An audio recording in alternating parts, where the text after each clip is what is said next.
know Chud wrote like Hate the Living and just a bunch of stuff. He wrote a couple of things that are pretty cool. And I like those songs. I don't mind those songs. But my question is, how much was really, where's the songwriting credit really going here? Because Michael Graves is this dude Michael Graves put out a lot of fucking records, and Doyle has put out he's put out 2 records, but he's got a lot of songs. Yeah. So that leads me to think it's like the people that are going to create are going to create. Look at Glenn Danzig. Yep. When with all the dispute, who wrote what in that fucking band, the original 77 to 83, who's making all the fucking records? Exactly. Jerry and Doyle, they do one fucking record, doesn't even come out. Christ the Conqueror, right? The math is easy. The math is easy. And so Chud, who takes 3 years to do one music video, so Chud's thing, just fucking blows up. It blows up. And again, for an uber detailed explanation of this, just go to that fucking episode. I don't feel like taking it through the painstaking details of thing after thing, because I could if I wanted to. But it basically ended with this. Chud is fucking super fucking fucked up, like so fucking loaded, right? And can't do, like, we waited 5 hours for them to apply his mohawk. And for anybody who doesn't know, okay, this you can classify as shit talking, but I don't give a fuck at all. Chud is bald as a fucking eagle, dude. Right. All that hair is glued on that motherfucker's head. He glues his hair on, kind of like Michael Graves did that a little bit, but was doing it. You know, Michael, I applaud Michael because he like finally was like, he just fucking stopped trying to live the dream, and he's just like, it is what it is, and he looks fine bald. I think he looks great bald. Chud, on the other hand, just glues that shit on his head. You know, so we're waiting for this mohawk to be put on his fucking head by a girl who's never done makeup in her life. She's just a fan. Damn. That probably would have done it for free, or was probably doing it for free. I got kids, right? So I'm like, bro, I gotta get home. My wife is waiting for me. Like, you know, I'm out here, like, you know, we didn't agree to all this, you know? And so I left the night, and I realized here's the thing. And Loki, maybe I'd love to hear your perspective on this. Let's hear Loki's perspective. You see a motherfucker walking around to other motherfuckers, flipping out a billfold and paying motherfuckers in cash. He does not walk up to you to give you any gas money. You know what he says? He says, let me get the footage. What do you think is going to happen? Do you think you're going to get any money? Nope. No, not going to get any money. Yeah. So what did I do? I was like, I'm not going to sit here. I'm not going to fucking argue. I'm just going to walk out the door with my fucking footage. And you know what I gave him? This motherfucker had a fucking SD card. He had a drone operator who was trying to pawn off as a second cameraman. I gave him the SD card. And this is how stupid Chud is. Chud looks at this one SD card. He thinks that's the fucking footage, and he walks off with it. And I walk out the door with the fucking footage. And that's and he was never going to pay. Yeah. He was probably never going to pay. Well, here's what happened. So a day later, all of a sudden, he's super nice to me again.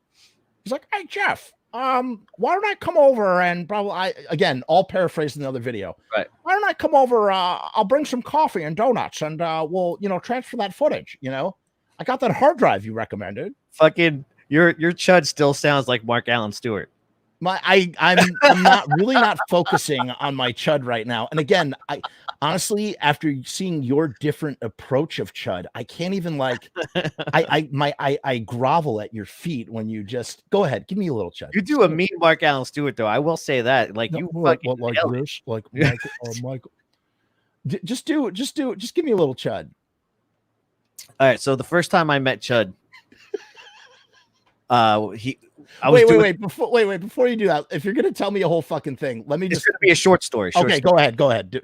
We're about to do the first Graves tour, and it's my first venture into working with these guys. And I walk into Chud's mom's backyard, and there's this bizarre construction happening, and he's building his drum set.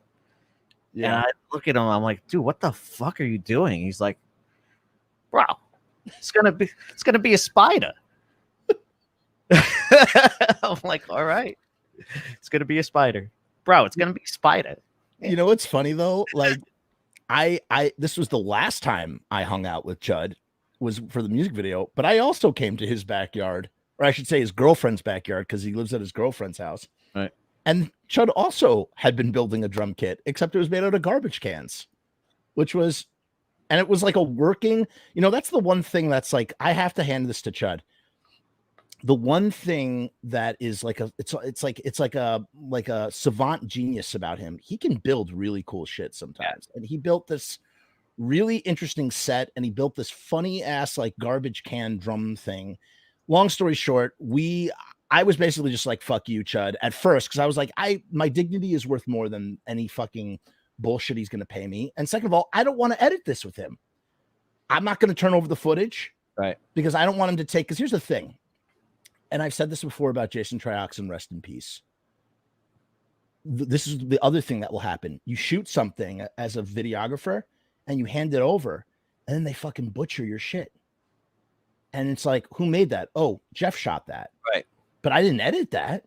It's like misrepresentation of your footage, right? It's like you fucking recorded a song and you turned it over to a fucking mixer and he just fucking mixes it super flat. And you're like, that's not my, everybody's like, this song sucks, And it's like,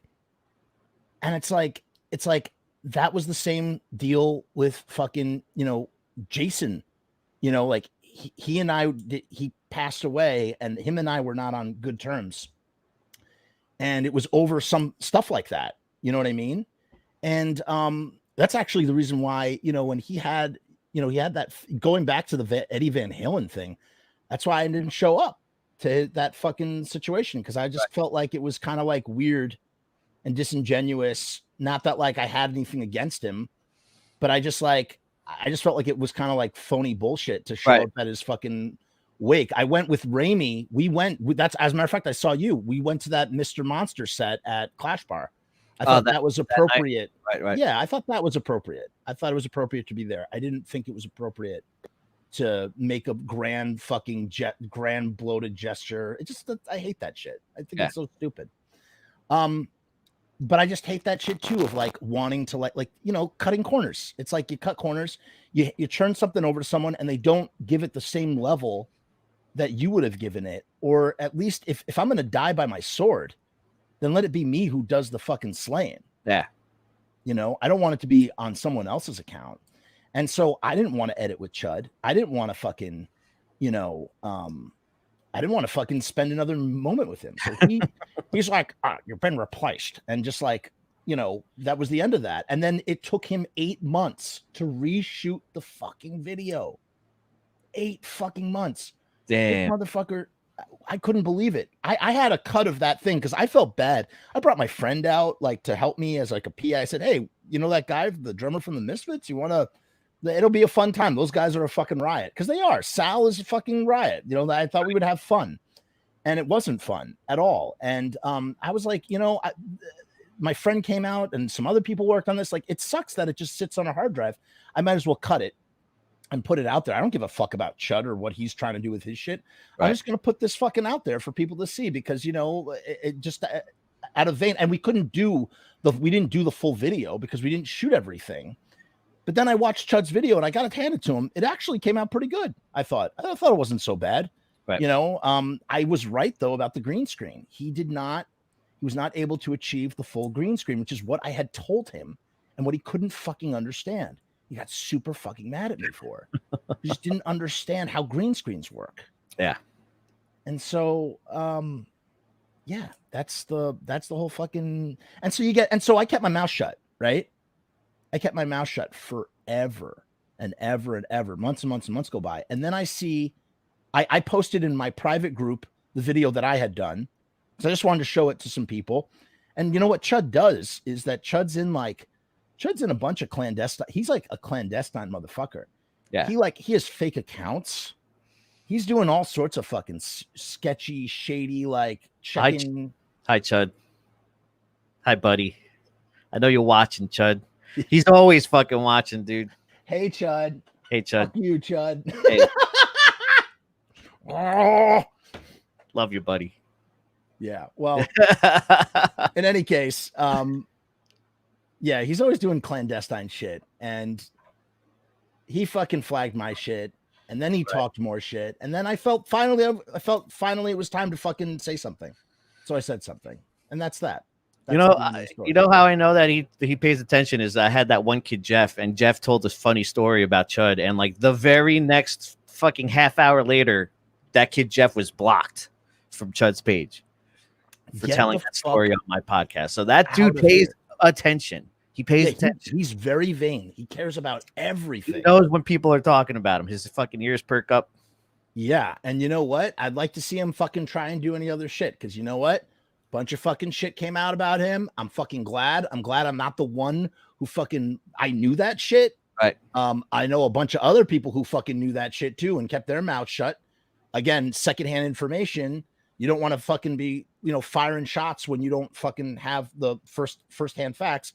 But someone with firsthand knowledge, this fucking girl. Like, what are you doing? You're fucking 46 years old and you're trying to take pictures of a 16-year-old girl up a 16-year-old girl's shorts at Ghouls Night Out X. Like, what the fuck's wrong with you? Like, fuck you, man. Like grow the fuck up, And it's like, again, like, it's not about being holier than thou, but it's like, I'm just glad that shit. I'm glad that shit came to the surface. I hope more comes to the surface, and fuck that guy. And if you're watching Chud, fuck you. Damn. That's it. That's Yeah. it. It really, really is what it is. But what I was saying before about mixing, right? Like you everything's anchored based on your dialogue track, and then you mix everything around the dialogue. The dialogue has to be clear. And then going back to what I said about Chud, about the boombox thing, this is what blew my mind. And Chud, thank you so much for turning me on to this really cool fucking technique that I had no idea.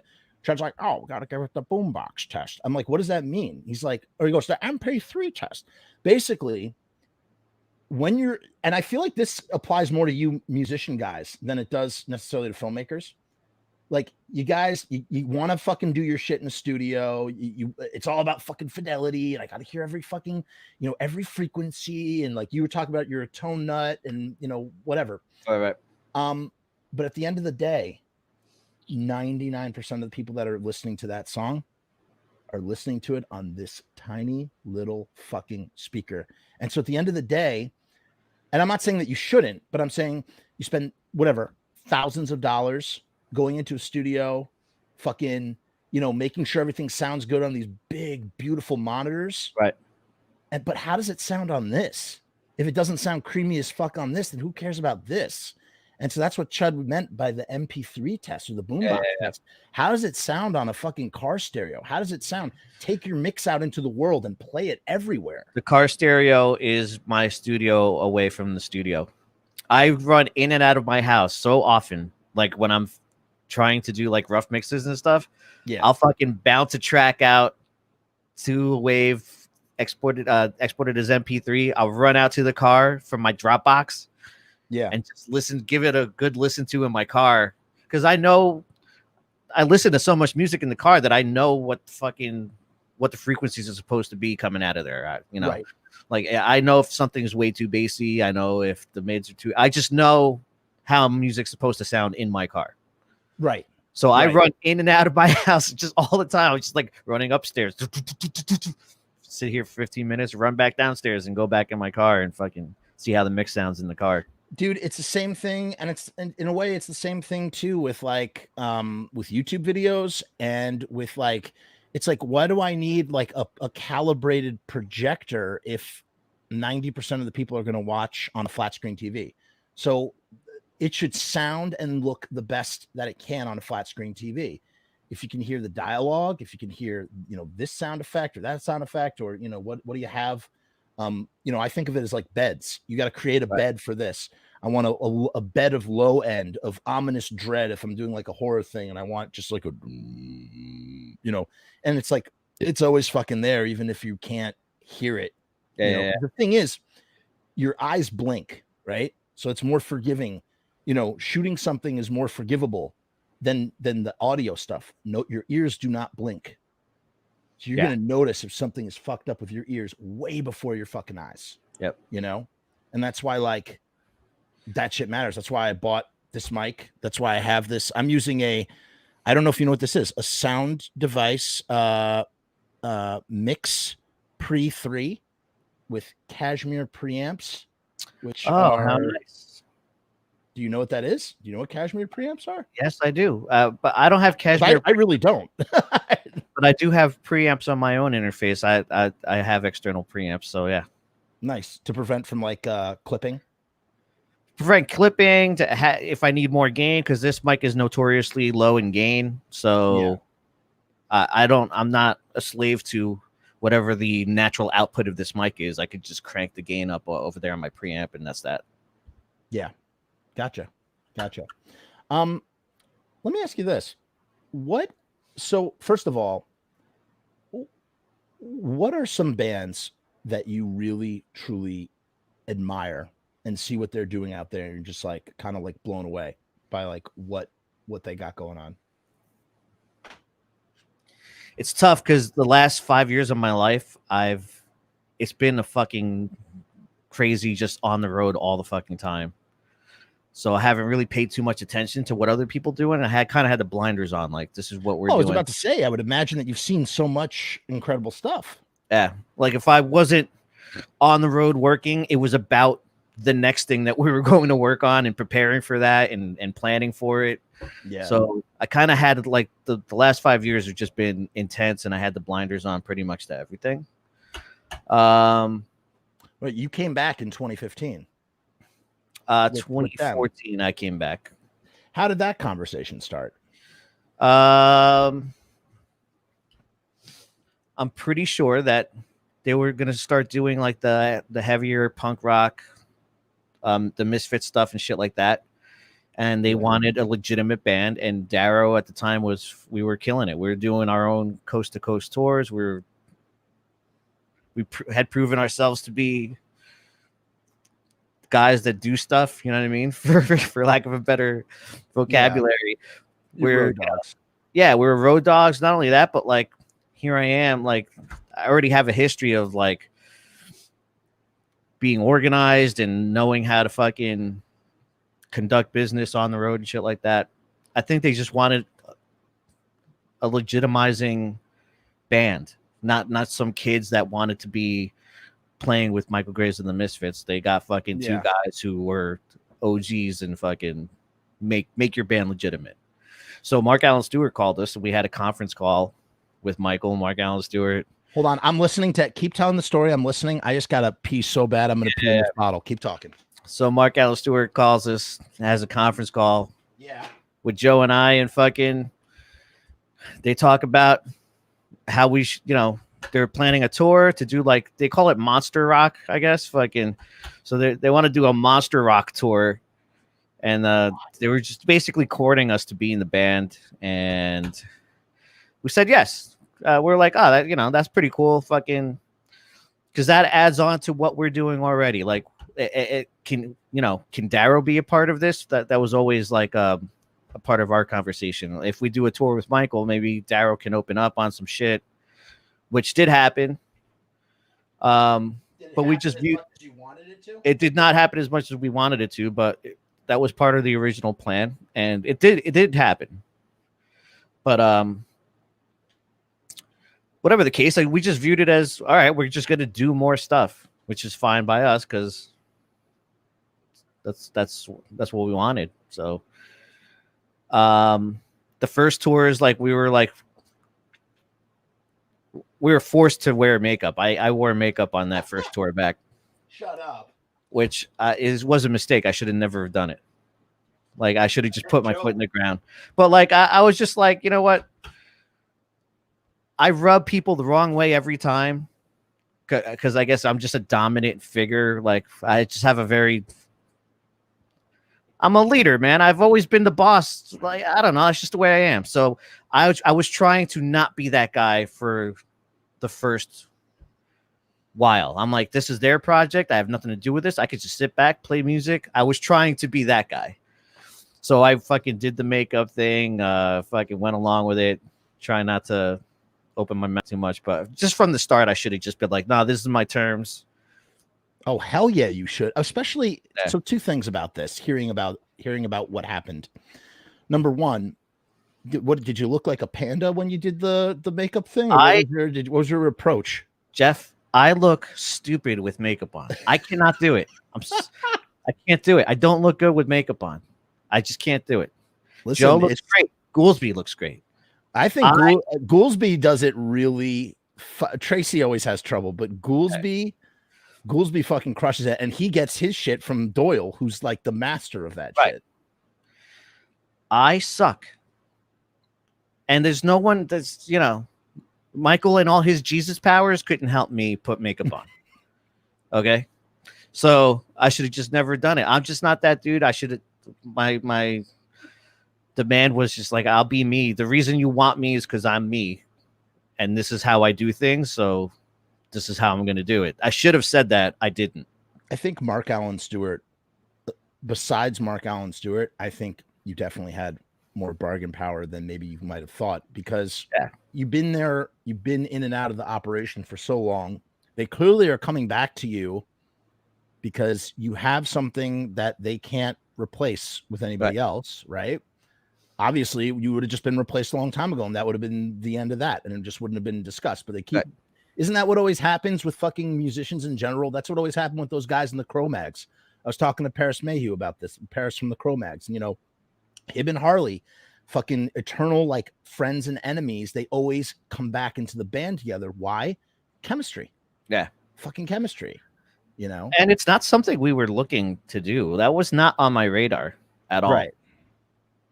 Right. You guys were full Darrow at that point. We were Darrow. Yeah. Yeah. In fact, I was at a weird. There's just points in my life where it's weird. Like, I think I might have left Darrow soon after that, no matter what. My brother had just gotten to an accident. There's a lot of stuff going on in my head, and I probably, regardless of how that ended up turning out, I probably would have left Darrow after that, maybe another tour or so. Gotcha. Yeah. I mean, you guys really, you really slugged it out, though. I mean, you went out, did a bunch of stuff. Sometimes, friggin' just power through, That's pretty interesting, though. And that was also around the time when all the stuff got stolen. 2016 was when the stuff got stolen. So we were there a good 2 years already. Oh, my fucking Lord. That really fucking gutted the Stellar Corpses. One of their members left the same fucking day. Our shit got stolen the same night that their shit got stolen. That's crazy. I know. And they ended up fucking losing. I know eventually the whole band was replaced, but or whatever you want to call that iteration. I don't want to say something politically incorrect here. I don't know. Right. I don't know. I don't know what's politically incorrect, but I do know my homies Emilio, and what happened to them was fucking sham. Yeah. That's what I want to say. Right. Exactly. Point being is that I don't they care. Lost their shit. Wrong. My friend is Emilio, and that's it. Emilio was an amazing dude, and with great hospitality. When we went out to Santa Cruz, the hospitality was unbelievable. Emilio is such a fucking great guy. Yeah. And my heart went out to those guys when that happened. And I could, it clearly fucking had hit them hard because like I said, one of the band members fucking the girl, Jackie, she left, she bounced. They came in, they did Rock and Roll Cooking. She was in the band then. I didn't know that. I didn't know that they had added a guitarist. But cool area, man. Northern California, Santa Cruz, the Catalyst, right? That's the venue. Great fucking venue. Fucking I wouldn't call it historic, but a lot of bands played at that venue. I hope it survives. The fucking I have a good story about the Catalyst. Is we show up there and there's a line of people around the block. Is this with Goolsby or is this with Graves? It's with Graves. We're playing a show with Stellar Corpses. At the Catalyst. Gotcha. But there's another venue there, bigger, like really close by. Yeah. And there was a line of really beautiful people. So I'm like, are you fucking kidding me? God damn, I love Northern California, right? We're gonna play a concert tonight, boys. But they were all there to see Yellow Card at the fucking place next door. With the violin guy. Yeah. So, and that's not the first time we got fucked by Yellow Card like that playing in the same fucking town. That was the second Really? time.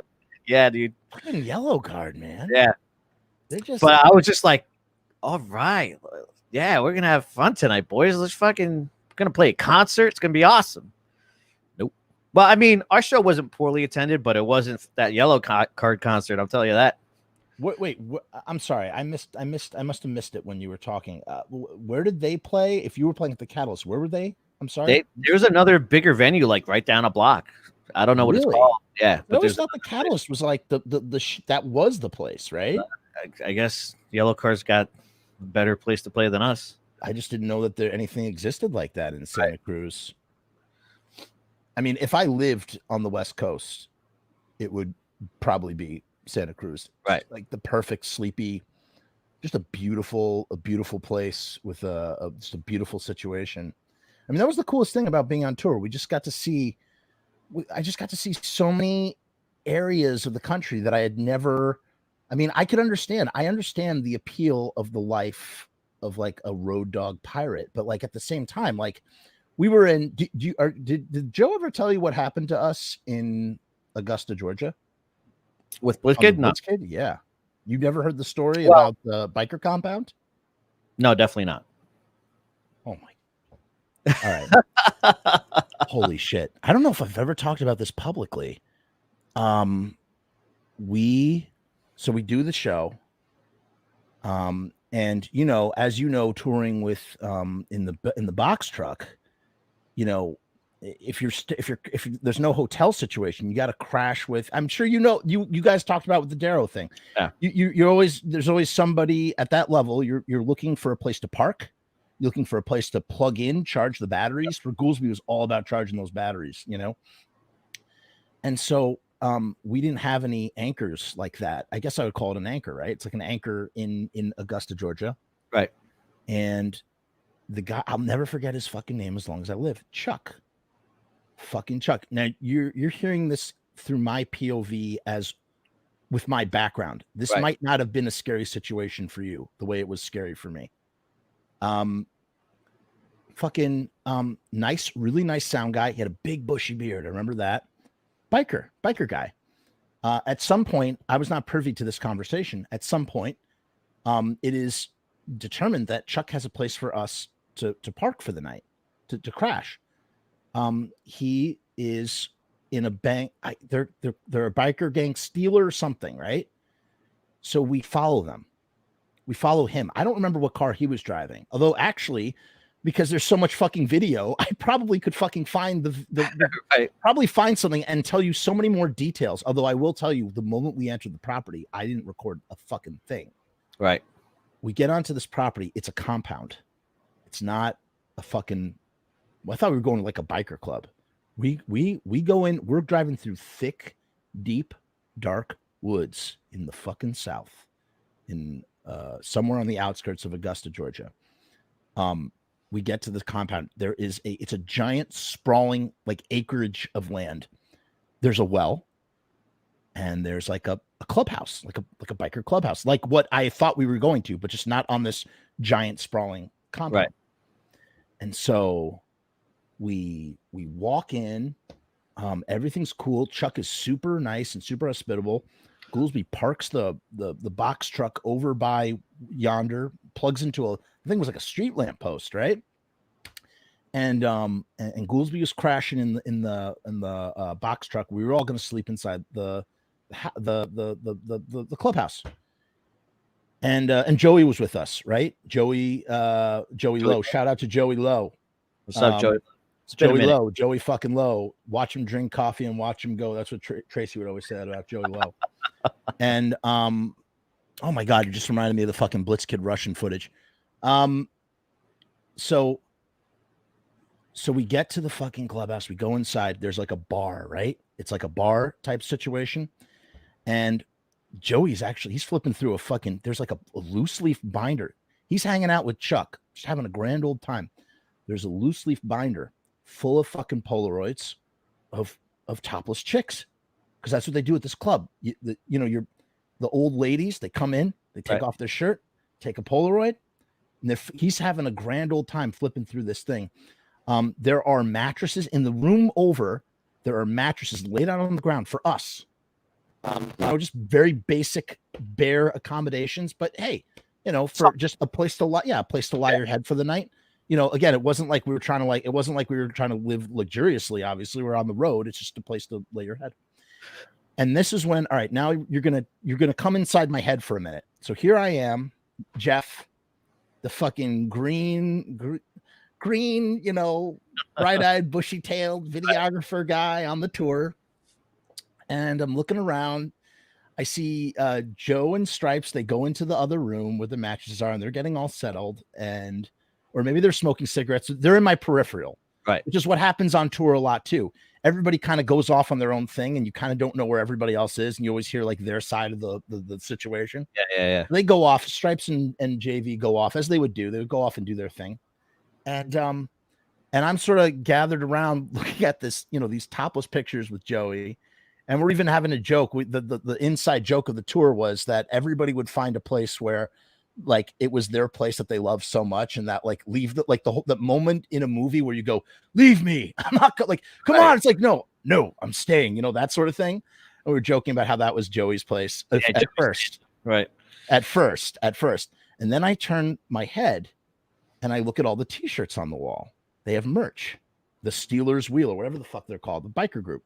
Right. Motorcycle comment. So guys, whoever's watches in the future, have you ever seen fucking Sons of Anarchy? If you've seen Sons of Anarchy, they all have those compounds, those biker club places. It was just like one of those, very similar, that sort of deal. There were no other people there except for Chuck. Place was empty. I look on this T-shirt and I'm going, oh, that's funny. There's a swastika on that T-shirt. Whoa. It's kind of broken, and there's like a shotgun, but I guess, you know what? That must be, it's like they're shooting at the swastika, like they're shooting a shotgun at the swastika because they hate that stuff. Yeah, That's what that is. And so I'm going, and then I walk into the other walk in the other room. For anyone who doesn't know, I'm a little Jewish boy. Okay, Jew here. By the way, I miss you guys down here in the South. What? Just Jews in general? Yeah, you probably can't get a good bagel, man. It probably sucks. Bagels. Yeah, I'm sorry for that. Yeah, it's a bummer, dude. But just even like the way we're talking here, just you are quintessential. I'm an East Coaster, man. Right. I'm just like I identify as a Larry David Jew. Right. I'm not like a religious Jew. I'm just I'm a Larry David Jew. I'm a bagel Jew, that sort of thing. I'm culturally, but I'm very proud of my heritage. I'm proud that I'm a Jew. You know what I mean? So it's not like I'm trying to sit there on Rosh Hashanah. My wife is super religious, but not me. But listen, all my life, no one's ever forgotten that I was a Jew, Right. Like, I've always been like, it's always that sort of thing. So I'm always just like, fuck it, I'm a Jew, whatever. Fuck it. Right. Okay. So, all right. So you see this and those thoughts grow through your mind. What happens directly? So then I walk a little bit further and I see that there's a German war helmet. And it's got the spike on it. Right. This is the Kaiser helmet. This is from World War I. Carlos, Joe, Loki. This Right. is before World War II. World War II is Nazis. World War I, fucking Germans. Right. So I'm going, oh, look at that helmet. That's like a German helmet, but that's World War I. That's not World War II. Whatever. Keep walking. All over the walls are people's names. That's what they do there. Just like at every venue that you guys play at, where everybody signs their fucking name on the wall or in the bathroom and stickers and yada, yada, yada. Tons of shit. And Chuck encourages everybody to write their names on the wall because whoever comes through there has to write their name on the wall, that sort of thing. Right. And so at some point, as I'm going through this denial in my head, I look up at the ceiling and I go, oh, and I see a giant Confederate flag and I'm going, oh shit. And I'm like, Jeff, I mean, you are in the South. I go, Jeff, you're in the South, buddy. Like but you have to understand, listen, even in 2012, when this took place, You know, there was a time where like a Confederate flag did not necessarily on the surface level. It's just like, oh no, that's just Southern pride. Right. No big deal. Like it's only recently, as we were talking about, we're going into an age of enlightenment where people for the first time are going like, whoa, that's actually fucked up. Like, no, that's like okay. So that's like a fucking Holocaust flag for black people. You know what I'm saying? Like that's some fucked up shit. Right. So that's like what this flag is slowly transforming into. But in 2012, it's like, oh no, I'm in the South, silly. That's okay. Right. And then immediately to the right, giant fucking Nazi flag. Damn. Giant fucking swastika with giant white circle with giant red flag with swastika. And I immediately turn my head to the left or the right or whatever. And there's Joe staring directly at me. He knows what I've seen. He knows why I look physically flustered in that moment. Right. And he says the funniest fucking thing that to this day, like when we've spoken and whenever we do that, that I have like that. It's just so funny. He goes, he's smoking a cigarette and he takes a drag and he goes in his deep Joe-like voice. He goes, he goes, good thing you're Italian, Frumess. I knew it would be something like that. I knew it was. I just not because everybody knew I was Jew, and I'm just going, and then I'm like, two things become immediately clear to me. Three things become immediately clear to me.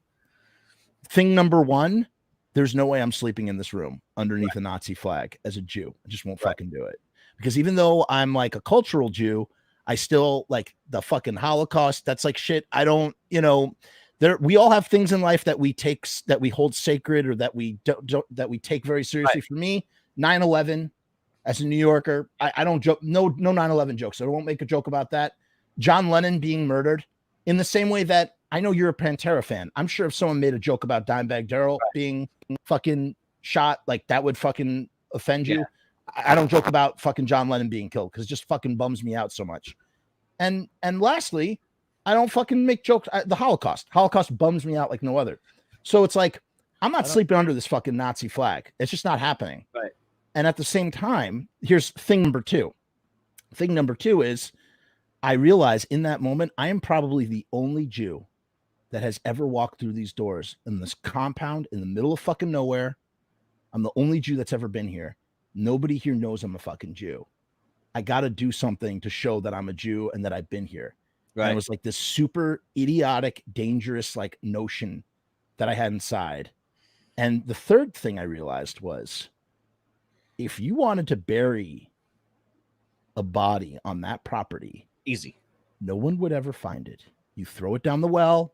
Anything that if you cross someone in the wrong way, and again, I know I sound super dramatic when I say that, like maybe I'm like over exaggerating it, probably, but it's that is a fucking true as fuck fact. If you wanted to bury a body on that property, you could. No one would ever ask about it. No one would ever find it. It just would never happen. That's it. That's the end of you. Right. And still I did the dumbest thing in the fucking world. I go up to the fucking wall where everybody's writing their names behind a fucking lampshade. Did you write Jeff the Jew? I just drew a Star of David. I drew the fucking Jewish star of the people of Jews. And then I fucking got out of there. And I knocked on the trailer door and I said, Goolsby, I want to sleep in here tonight. I explained the situation to Goolsby and I slept in the trailer. Fast forward. Did you tell him that you did that? I told not a soul that I did that for a very specific reason. Because one, I knew what I did was wrong. Yeah. You don't want what I did was wrong. To get asked about that, and then they already. Are you fucking kidding me? I don't want anybody to feel uncomfortable in a very uncomfortable situation. And three, I don't. Yeah, I mean, there is no three. Those are the reasons. I didn't want to fucking freak anybody out, and I didn't want to make anybody uncomfortable. I just knew. Especially, I'm like, dude, you're the fucking new guy on the block on this fucking tour, and doing some really risky, dangerous, fucked up shit. And the truth is, Loki, I'm doing it for the story. Right. I'm telling you this story now. And like, I knew at that time, I was like, I knew I was going to talk about this if I fucking did it. And it was also kind of like a dare to myself. Like, Like, do you have the fucking balls to do this? I just had to do it. I just had to fucking do it. Yeah. I did it. 3 days later, I've not said a word to anybody. I was like, maybe I'll tell them, but I'll wait until like the tour, like the first leg of the tour is over. Right. I want to put some distance between me and this action. And Joe fucking says some comment. We're on our way. We're in Texas, maybe. And Right. Joe is just like, I can't believe you drew a Star of David in that fucking biker thing. And everybody's like, you did what? I was shocked because I didn't know that Joe had saw me. I thought nobody had seen me do it. I was trying to do it on the low. I did it behind a lampshade to keep it hidden. So it wasn't even really, it wasn't brash because it wasn't brash because I did it behind a lampshade. If it was really brash, I would have fucking just done it and like been like, wall, yo, motherfucker. But like, I wasn't that fucking, I didn't have those kind of balls. Nope. And or should you? Nor should I. And I explained to everybody, I admitted that it was stupid and nobody, you know what? To be honest, nobody gave me shit about it. Like, honestly, we were past it. I explained exactly what I explained to you. I said I didn't want to fucking freak anybody out. I just felt like I needed to do it. It was a situation. And you know, it was just like, it was just fucking crazy. And it was like, it's just weird to think that those places still, you know, exist. We ran into fucking white supremacist people in Germany on the last night of after the last Blitzkid show. We're at a carnival and I'm fucking taping, and this is on tape. Motherfuckers like are confronting me in German and I don't speak the fucking language. Right. And they're like something about like you, because I'm panning the camera. We're in a giant crowd. We're in a giant fucking crowd. It's super fucking like packed, you know. I'm just like shooting B-roll because that's what I was tasked to do. Jeff, make sure you get this.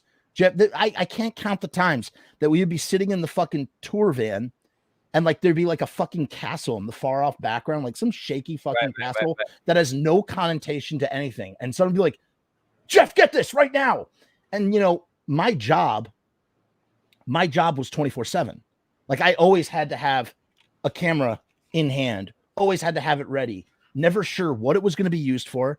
Never sure how I would make it fit. It was just like, those guys could only think film cool shit. Like for me, I was like, let me film all the live shows, because what I was hoping beyond hope that if I filmed all the live shows, that something super spontaneous and crazy would happen. I mean, how many times, Loki, have you been fucking playing on the stage and something super fucking crazy happens and you're like, fuck, I wish there was a camera there to catch it. Yep. That was my every night. I was wishing. And the only one time we were in Arizona and these two girls get up while fucking TV is fucking Tracy is doing She Dominates. And this guy pulls out a fucking whip and he starts whipping these two very heavy set girls on the fucking stage. I have all that on fucking tape too. They just jumped up in the middle of the show, mid fucking song. He's singing She Dominates and these girls bend over and he just starts whipping the shit out of these girls. Not Tracy, the fucking the guy. You know, yeah, the guy, because I guess they knew that like the song was about like that shit, right. And like they were like, I'm gonna have the camera ready. So I always wanted to have, my main concern was I always wanted to make sure that there was a camera rolling while they were playing, and less so, you know, driving in the fucking, you know, German countryside to get some fucking far off castle. Right. Like that's just stupid, you know. Like, and then on the flip side, trying to anticipate when that was the expectation and like jumping out of the van and trying to get as much B-roll of like Romania as fucking possible of the city. And like, you know, because I have to anticipate the band's needs. You're on the band schedule. I have to be ahead of everybody's schedule. So when they're sound checking, I need to do audio video tests. Yep. When they're breaking down, I need to be outside interviewing fans. Why? Because we got to hop in the fucking van and go to the next show. Yep. And so it's like, it was, and there was nobody who taught me how to do any of that. I just had to fucking figure it out for something that I, you know, that was a very sort of like, you know, there was a lot of room for interpretation, you know, like it was capturing interviews, capturing what was happening when we were when we got that flat. I shot all this footage. I felt so bad for Goolsby, honestly. It must have been so frustrating. There's hours to get to the fucking show. And this tire fucking pops. We're stranded at a fucking mechanic in the middle of fucking nowhere. Right. And it's super hot day, and he keeps pumping corners into an air machine, but the air machine's eating the quarters. So he's like rocking the machine back and forth. Then it kicks in. He's trying to get, the thing about that box truck is there's 2 tires. So he's trying to get to the inside tire to fill up air. It's like 100 degrees outside. He's got to do all the driving. And then, the thing is, those guys, they do all the driving. They get out of the show. They talk to everybody. I understand. You guys said this on your thing. I was very mad at Kim Necroman from the Necromantics. We were doing a Nashville show, and there was something was set up with their side of the management, because I guess they had done a tour with Necromantics. I was supposed to fucking interview Kim right after the show. I got the okay from their guy. I literally crossed the street. They were playing right across the street. Cross over. I go there. I'm led into the show by the fucking handler manager guy. It's not like I'm just some fucking dude. Right. I go up. He finishes the show. They're literally playing Who Killed the Cheerleader. He finishes the fucking show. I like the Necromantics a lot, or at least I did. And he just walks off, and I'm like following him. I'm going, Kim, we got to do the interview. And he's just ignoring me. He's completely ignoring me. Doesn't make any eye contact with me. I'm literally sent over here by fucking Goolsby to like fucking take care of this shit. And this guy is like just walking away. And I'm like, what the fuck do I do? Like, he walks into his chair, he goes, I'm going to bed. And he just walks in and closes the door. And I think what you and Joe said was so fucking apropos. It's what the fucking tour manager in Europe said. Chris, he's like, you just don't know what someone's day was like. You don't know what the situation was. You don't know what happened. There might have been some miscommunication. I resented that dude for a long time until I thought about that. Yeah. And I realized that it was probably some thing. Can't base it on one meeting. If there's a cycle of behavior, then But if it's based on one meeting, you just never fucking know what happened that day. You know what I mean? Yeah. Yeah, I mean that's essentially how it was summed up. But I felt so like deflated, returning empty-handed. Right. Yeah. I'm like, oh my god, like fucking, I was supposed to get this would have been a big interview, and it just didn't work out. Yeah. Oh, he literally got off stage. He saw me. He makes a beeline for the side door and just keeps walking. And I'm like, I'm not sure. I'm like, do I follow him? So I follow him. And I'm like, and the other thing too is I'm not thinking this guy just got off the stage, hasn't even had a second to wipe sweat from his brow. Right. Like, I'm not thinking about any of that stuff. I just have this expectation of like, I want to, do my job and please everybody and get my shit. And like, I'm supposed to do right now. Yeah. This is what I'm supposed to do right now. I want to get it.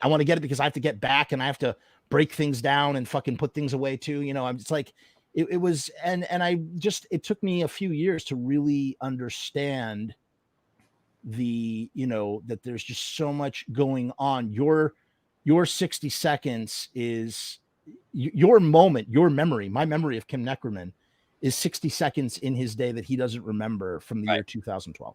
Yeah. And that dude's not even that famous or anything. Imagine like someone like Nicolas Cage, who meets thousands of people. Yeah, dude. Every day. I can't understand. It's hard to imagine what a person with real fame goes through, and it just takes that one person where they're like, oh yeah, I met him at a diner and he was a dick. No, you were probably the dick of like your expectation of that you're going to walk up to someone while they're eating with their family, interrupt them while they're just trying to have a peaceful fucking meal like you were with your friends. Imagine some stranger goes up to you and just starts hanging out with you and bullshitting about their lives while you're trying to fucking eat a sandwich. You know what I mean? Like, there's expectation. There's expectation and like entitlement, and it just like there's just not understanding. Right. There's just no understanding on the situation. That dude from Back to the Future, the guy who plays Biff, he has a card now.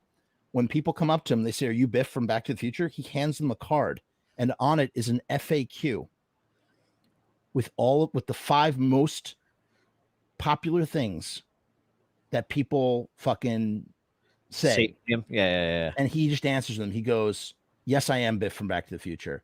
I'm not interested in taking a photograph. Right. I don't think there's going to be a Back to the Future 4. Yes, I enjoyed being Biff." Like Right. he goes, "Here, man, walks away." Do you imagine he was encountered so many times, and he's just a fucking nobody, but he's in such an iconic movie. That dude was encountered so many times that he went to Vistaprint and he said, "Hey, get this made up. Make up these fucking cards for me, okay?" And just keeps them in his pocket.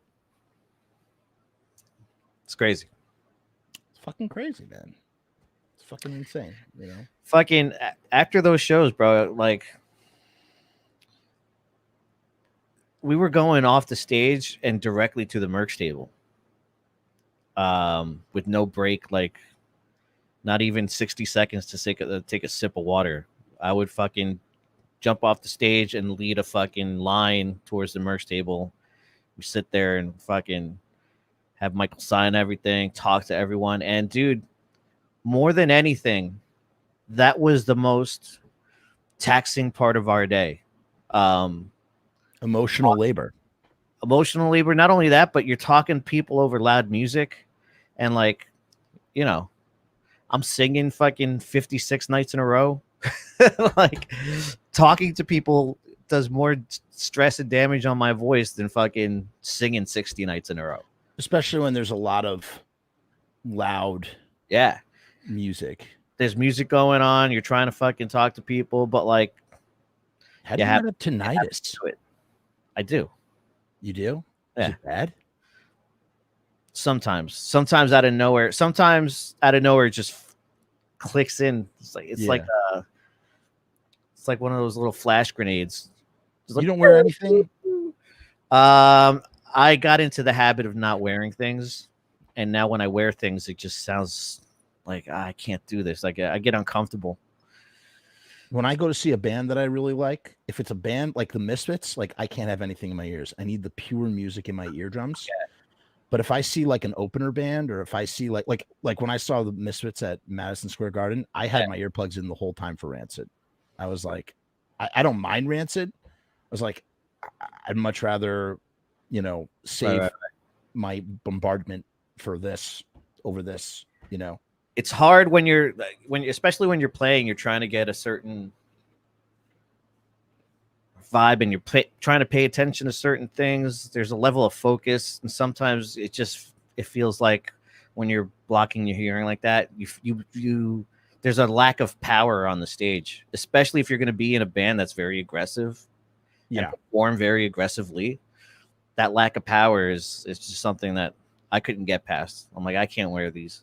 You know who's a fucking powerful band? What is your experience with these guys? I don't know if you ever played with them. A band that I fucking love these guys. I wish they never broke up. Kills me. You know Hour of the Wolf out of Arizona? No. Oh my fucking God. Just excellent. Are you? Yeah. I know you're a metal guy. You like Black Flag? Yeah. I'm not a big Black Flag guy, but these guys are like the perfect fusion of Black Flag with the Misfits, Earth AD Misfits, and the Stooges, Raw Power Stooges, because the guitar leads are fucking nasty. And these guys used to pal around with like Zombies and Calabrese, and they are just a stupendous. They have this EP, Power of the Wolf. Just if I've seen them or heard them, they haven't stuck out. So I'll go back and check them out. They're on Spotify. So if you listen to them, you'll be supporting them with a couple trickles of the pennies. Yeah. But what you were saying about like the after part, the emotional labor, that is one thing. No matter what my feelings are on anybody, whatever the situation, seeing in Long Island, seeing Graves, he did do that. Like he just stood there, even if it was that Michael Graves, the humble Michael Graves persona of like, it's so nice. Thank you so much for this music. He just talked to every single fucking person. That's why his fucking fans are so fucking loyal. Right. Because you're like, Michael can't be bad. Michael good. Michael, I'm not saying that Michael Graves is bad. I'm just saying that, like, and it's the same thing with fucking Blitzkid. Those Blitzkid guys would fucking they never turned a fucking person away. Just fucking kissing babies all fucking day, and then getting in the car, loading in, driving. I mean, that shit wears and tears on you after a while. I can't imagine doing it 90 days in a row on a tour. When you're trying to fucking hustle and make trying to make the concert an experience, man. You want to keep coming back. You want these people to feel appreciated, because we do appreciate. Right. That's not a gimmick. We do appreciate. Otherwise, we'd go out there for 5 minutes. Whoever gets in first is, Gucci, and then we out. But no, dude, we did it. Dude, there were times where we got yelled at by venues, like, "What the fuck are you guys doing?" And we wouldn't leave until every last person that wanted their shit signed fucking would get it signed. And you know what kills me especially about a guy like Michael Graves, who was doing this so well? I think Goolsby does this to an extent, but probably, Goolsby's like a one guy operation, right? So it's like everything, his bandwidth is only so wide. But you know what? What's frustrating about a guy like Graves? He could crack the code of, and maybe you already have, I don't know what his finances are, but there's like this beautiful philosophy, like, back in the day, especially in like the 90s and 80s, as we were talking about the old system versus the new system. Yeah. You had to sell 1 million records. You had to sell, 5 million records in order to, pay back the label. Yeah. Get that revenue, get that, those royalties generating. And now, as we said, we talked about the very beginning of this thing about the democratization of the fucking internet, empowering the independent artist to basically go out and cut out the middleman, connect with their fans directly. And here's what's crazy. If you have 1,000 fans, and I'm sure Graves has 1,000 fucking fans, if you can somehow create enough content and merch for each one of those fans to spend a minimum of $100, then you are making 6 figures off of your fucking art. And then imagine that it's not 1,000. Imagine that, I'm sure a guy like Graves has 5,000 fans. Imagine every one of them is spending $100 per year. What is $100 divided by 12? I don't know, but it's something. It's like less than $10 a month, right? I would say we were making, if we had a full touring schedule, 6 figures. Yeah, unbelievable, man. But it's not like you say 6 figures. There's a lot of it that's flying out the window immediately.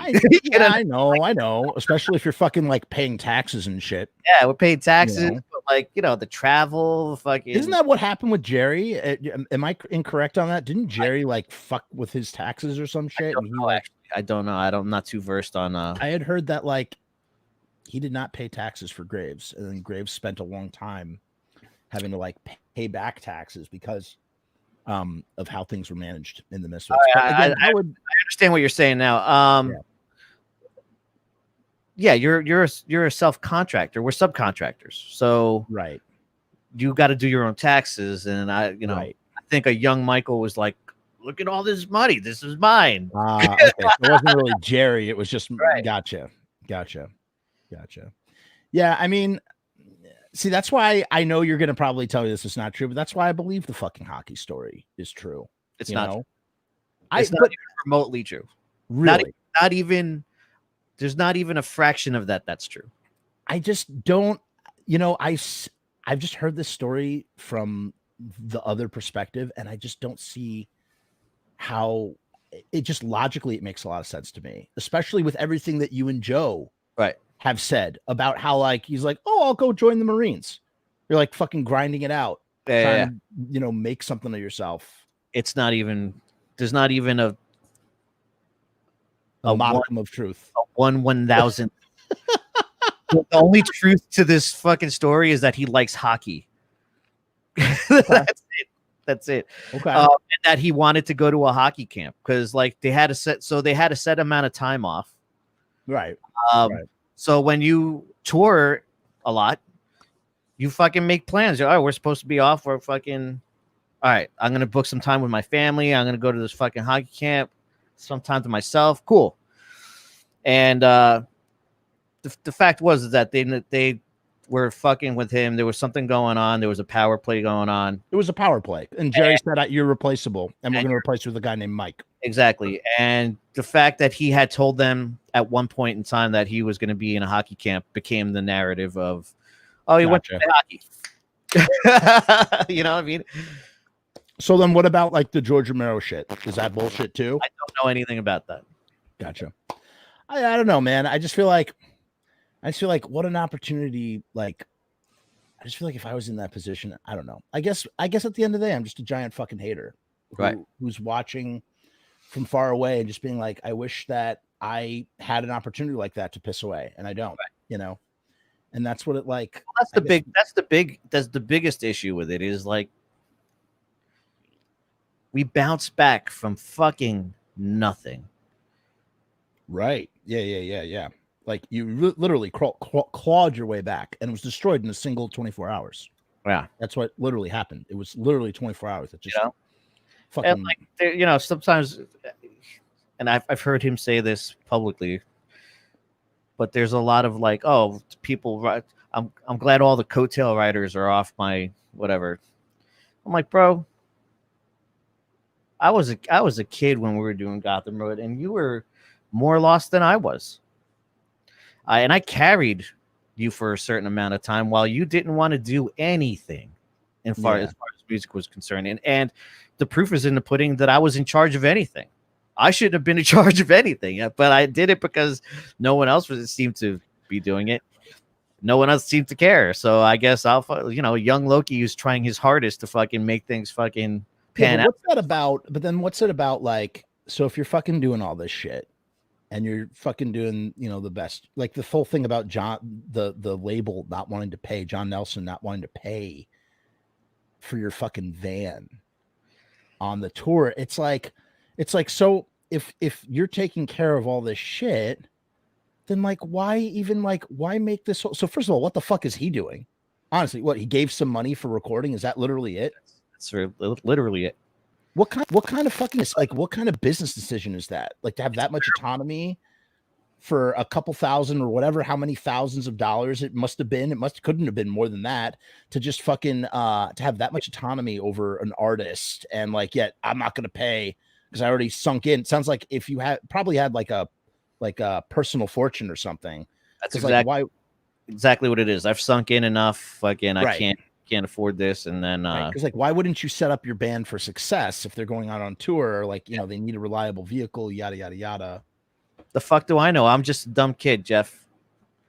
Yeah, I and also the other thing too about coattails, like, I mean, that guy's whole shit was made from coattails. You know, like he got his whole fucking shit from coattails. But fucking hey, bro, I was there when we were playing to fucking 3 people in Minneapolis and fucking, or in Denver when the fucking Daily Show's recording us because you pissed everyone off with fucking the first thing you were doing. Like, I was there, no one was paying attention. We got called the worst band in America by someone who reviewed the Milwaukee Metal Fest. Okay, like, I'm there when nothing is there. Yeah, I just don't understand. Like, and then it's like, why?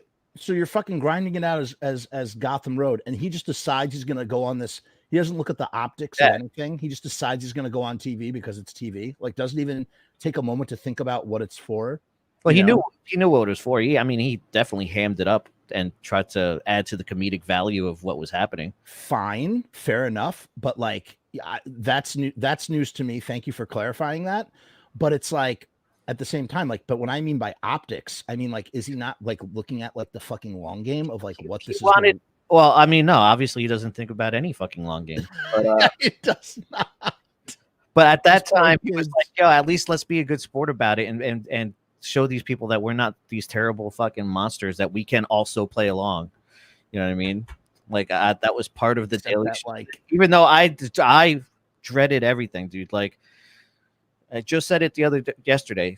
It feels like 8 days ago. Right. No, that's what I was listening to. But he was just naive to a lot of things were happening. I was not.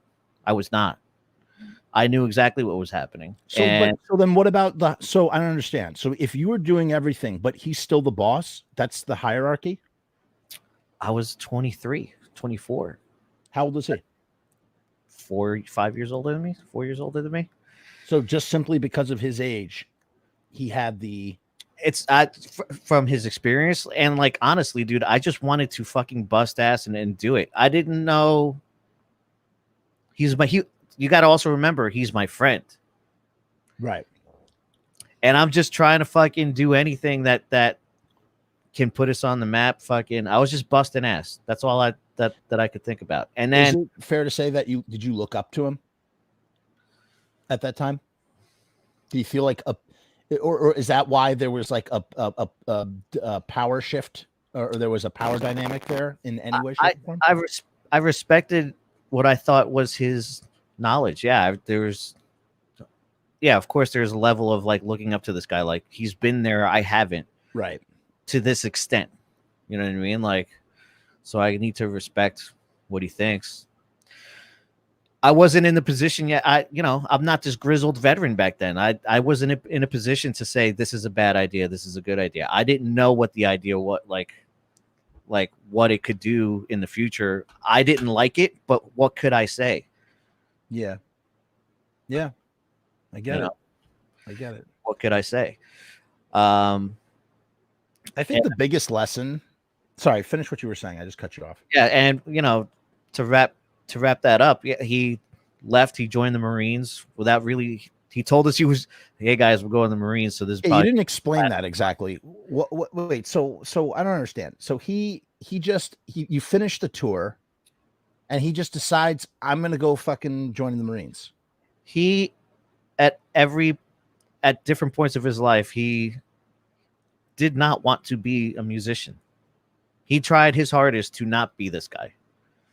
At every turn, he was in TV and radio broadcasting. He was doing the Marines. He was an EMT. He was a first responder. He tried everything, dude. He did not want to be this guy. He wanted to be at home. If he could be alone in his farm with his family, doing anything else, he would do that. That's interesting. Well, I think you just nailed you just cracked the nut wide open. You just answered my question. The question that I've been asking since the start of this thing, and what the question I was asking when I did that first broadcast, and the question that I was asking myself when I watched him fucking melt down. I was hoping this guy better have a fucking job at InfoWars after this, because if not, then he's oh my god. What the fuck you doing? These fucking kids, man. I hope someone's paying your fucking rent, dog, because you just fucking ruined everything. No, he's got to just literally pander to that fucking crowd of people. That's the only place he can fucking go. But you answer the question. The question was like, why would he do something like this? The question that keeps fucking gnawing away. Yeah. And the answer is because he never wanted to be that. He doesn't fucking care. He doesn't respect it.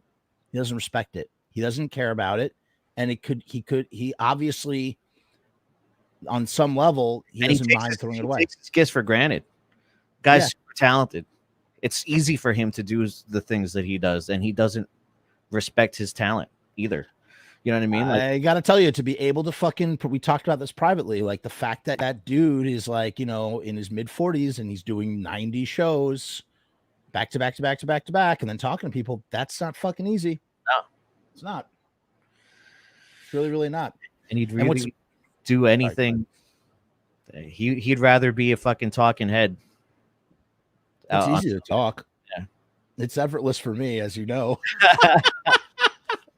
No, it's fun to be. I wish this was my fucking job, man. I would. I'm hoping to get my 4,000. I used to have a monetized account, and then I slowly but surely, I had a lot of videos on my YouTube page that I had to take down. Right. For a variety of reasons that I won't go into now. Right. And with that, I lose my views and I lose the hours and I lose the monetization, and it just fucking sucks. And it's like, you got to just start over. And it's like, you could do the thing about a subject, but the subject is finite. And so I'm like, well, I'm going to do what I really want to do. I guess in a way, this is kind of what Goolsby did with fucking the Roving Midnight, is that Goolsby put himself in a place where nobody could take anything away from him. Yeah. He put himself in a place where he's the fucking guy. Yeah. And if no one else is, to do it full year round, if he wanted to do full year round, he just gets cut. different He just reasons. goes, yeah, he goes, you. And it's like, so I'm like, that's what I need to do. I need to create a show around me, not for like necessarily like ego purposes, but just around my ability to talk, around the ability to like get guests on the show, Right. and to have an endless stream of content that's not predicated on the Misfits or somebody in Glenn Danzig or Jerry Only's camp, Right. fucking putting copyright notice because I, put up some fucking song or whatever, and just because and that's the thing, if it's you, nobody will take you away from you. Yeah. And that's the other thing about being an independent artist. That's so, if you have another piece of the equation and they're not as strong as you are, or if they're weak, or if they have something against you and they want to hurt you, if they want to fucking take away the thing that you love so much, like you could fucking fall. That's what I love to death about fucking Nimvind. I am the biggest Nimvind fan, professed Nimvind fan, so much so that when I thought we were going to possibly be doing a show with them with Blitzkid, and I was like, Goolsby, let me, put me in touch with fucking Chris. I want to talk to him. I talked to that dude for 3 hours on the phone, just asking him every conceivable question. And he just like didn't know who I was. He knew I was doing a documentary with Blitzkid. So that's why Goolsby, because I had done a few preliminary like contact, like that's how I met Emilio. I called him up first and we chatted, same thing with Stripes. And I just talked to that dude. And what I love about that dude is he is Nimvind and his band is Nimvind. Right. And it's just fucking right. What a great fucking he's like the best kept secret of like all this shit. And I just think like I was so pleased. Like I'll be honest, the only reason why I showed up to that show where I saw you guys, was not there to see Goolsby. I was not there to see Graves. I was there to see fucking Nimvind. I was like, Nimvind never comes to the East Coast. I like aligning myself with people who are dedicated musicians and like just that this is all they wanted to do. Nimvind is that guy. He just wants to rock. Fuck yeah, he is that guy. Play music and fucking be in a band with his fucking friends. And he works hard at it, and he fucking carefully sculpts the way he knows what his sound wants to be. Like he's very into it. Like he's not aloof about it. Like he's dedicated to his shit, and I align myself with people like that because that's who I am, and I want to work with more people who are like that. But that's my point: is that you are a secret weapon waiting to happen for the right kind of person, and, right? And the thing that I love, it's funny. We were talking about like sort of like armchair talking, like because like I've not done this myself, about what's it called? About putting content out on the internet and stuff. And there's a guy, Nimvind, Chris, who takes so much fucking time to make an album, but each one of those albums are fucking like right masterpieces, dude. Like so beyond like Fashion of Fear. Every fucking note is just like mwah, like every single note. Stillness, Illness, every single note. Saturday Night Seance Songs, every single note, except there is a live track. It does annoy me that he put a live track on that album. I feel like it takes away. Sorry, Chris, if you end up seeing this, but like I'm saying this as a diehard fan. I feel like I have a right to say this. Hold on, I'll fix that real quick. No problem. I'll fill the dead air. Fucking dude is like he just. I feel like it's okay to say this because I'm a diehard fucking fan. And, I could tell you as a consumer, the live track takes me out of like the album because each one of his albums feels like this giant piece of artwork.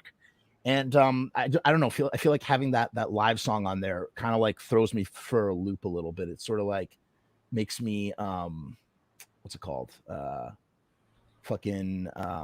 It takes me out of like, like you suspend your disbelief when you're watching a movie. It takes me out of the album that I'm listening to. And his songs, that last batch of songs on Saturday Night Seance songs, ESP, fucking God, what's the Renegades at the End of Times. Right.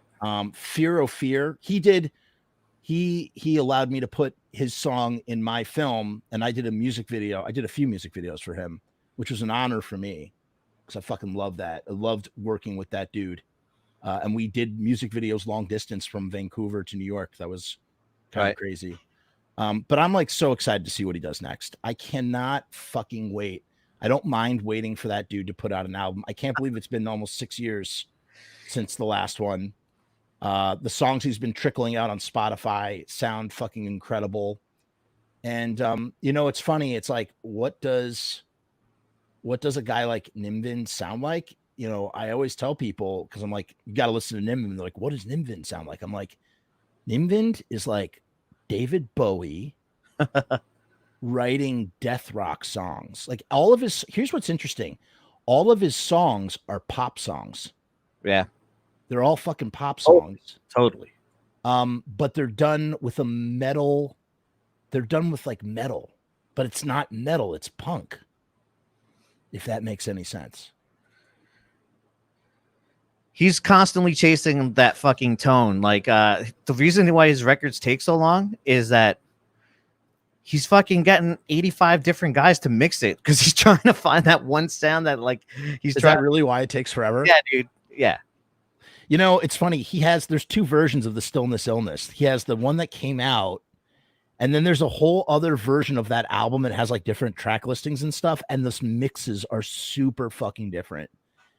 And yeah, I mean, that's a dude who's a perfectionist, but like what he's doing. And what's interesting too, is like, you really get the feel, like, I really feel like, as much as he might be like a punker, like you really do feel like the Guns N' Roses of it all in some of his like guitars and whatnot. I don't know.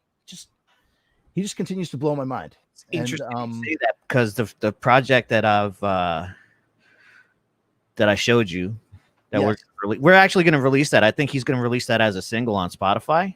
That's awesome, by the way. And I think that it's very well done. And I appreciate you sharing that with me. It was very nice to hear. But the guitar underneath it, like I recorded the main guitar tracks on that whole thing. But he sent me just one guitar track, and underneath it, he's just playing like Izzy Stradlin. And that was his main purpose. He's actually like, really? I just want to be your Izzy. Like your tones are awesome, and you're kind of ripping through that whole song. And he sent me a track that's underneath just of him playing more like Izzy.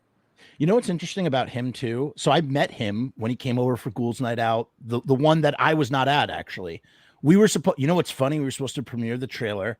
I had a huge fucking accident. I broke my hand, and we were supposed to premiere the trailer to Return to the Living at that Ghouls Night Out before the Argyle Goolsby, like the first time he was ever going to play as Argyle Goolsby.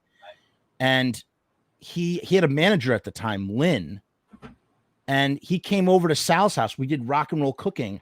I got a friend to drive me to fucking Lodi just so that I could fucking meet this dude and fucking shoot his band. I had to shoot it with one hand. It was nuts. We did the whole episode with one hand. And you know who was fucking there and helped me record the music? Who? Dr. Chud. Really? Yeah, dude. Chud was there. Chud was hanging out. And it was just so funny. It was Tony and fucking Chris and Lynn, the manager, and fucking Dr. Chud was there, and we recorded 2 songs. And I listened to that episode you did with him, and he said something that really fucking blew me away. He talked about the process of, oh, you're back. Hold on, I'm gonna put you. Hold on. Whoa. Oh, you reset up your thing. It's a different fucking. My phone died. That's why. Oh no, that looks good. It's too bad you can't do your green. Yeah, that's your production. This is my production. He did. What the fuck was I just talking about? Oh, Dr. Chud was there for the Nimvin thing, or no? You were doing an episode with had him on your show, and you guys were talking about recording, and he fucking blew me away with what he was saying about recording, about how how like at the end of the day, it's just like he said something about like tones are just coming out of like, you know, guitars or whatever, Right. something like that. And it's just about how you fucking record it and how like I'm saying this so wrong. He basically was just saying that studios are bullshit. It doesn't fucking matter where you record something, as long as it sounds interesting. I think that's the gist of what he was saying. Yeah. Like you record something, like you basically can record a fucking album anywhere. And as long as you know how to like fucking mix it and like do the right shit in the post production of it all, that you can make something incredibly interesting. You don't need like everybody was going towards this idea of like, we need this type of microphone, we need this type of booth to record in, we need to record on this kind of desk, and that's why that sound is fashionable. When Right. in reality, you don't need all that in order to be a fucking. And it's just Get like completely overboard with trying to make the perfect recording. right. And I forget, maybe it was him, but like, or maybe it was Tracy. We're talking about the charm of some of Tracy's demos is that they're fucking raw and all the emotion is there. But when you go to quote unquote a real studio, you're trying to make everything sound too perfect. You lose that raw and you lose the emotion.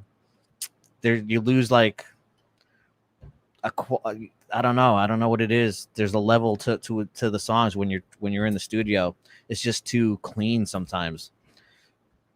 Two things. One, I see we're at 320 right now. Yeah. We could go for how are you feeling? Could you go to the fucking could you round off the hour and we could split it directly in 2 hours? Or are you like dead?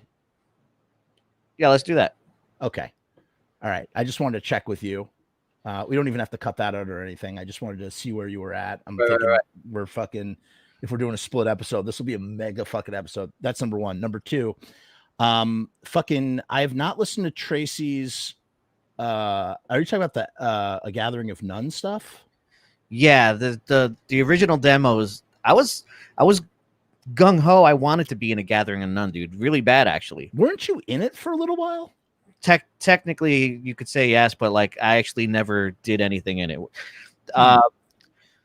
He released that, but he wasn't ready to work on it until like my brother had been in that accident. It was just my life was too crazy to be in Darrow, Gathering of None, plus take care of my brother. It just wasn't going to happen. And Tracy is a machine when it comes to writing. Oh yeah. So he was like overwhelming me with material. I'm like, bro, I don't know if I got what it takes to like with the way my brother is right now. Like I can't dedicate all this extra time that I normally would be able to. And I want to because I've really like that brand of music. Like it's just that prototypical 90s alternative sound, you know? And I wanted to be more of a part of it. I just couldn't be at that time. First of all, I remember when that happened to your brother through social media, and I'm so glad that he made the recovery that he did. I'm very happy for you, especially because, you know, you guys have each other after all is said and done, you know. So first off, mazel tov to him, and I'm glad that he I know this was years ago. So just glad he's at a recovery. Whatever that. Two, yeah, Tracy blows me away when it comes to that stuff. I remember at the very last days of Blitzkid. Kind of weird to think about now. It's so weird to think that they're back together now. I mean, I thought that was going to happen earlier than it did, but like still kind of like interesting that that's all fucking that was all the past. Like they were broken up. We were in Germany and Cologne. Oh my god, fucking you got to talk about Marco and all that shit. Yeah, dude, I love Marco. Oh my god, you know Marco stayed with me in. He came to America and he spent. Yeah. I think he spent over a week with me at my house. Crashed at my house too. Yeah, because he was like, and he was like, at the time when he came, the first time he came, I was dating Sewell from Sweden, and she I remember her. I remember. And so yeah, Marco stayed at our house for a while, and then I guess maybe he went over there too. I don't know. So before we get back to Marco, I remember Tracy was just like, I was like, so what are you going to do now? And he's like, well, I'm going to take those he had been playing those demos for anybody who would listen. And he was like, I'm going to start a project. It's going to be called The Gathering of None. We were walking along the fucking river, that fucking river. And he was saying that was the first time I had heard about that.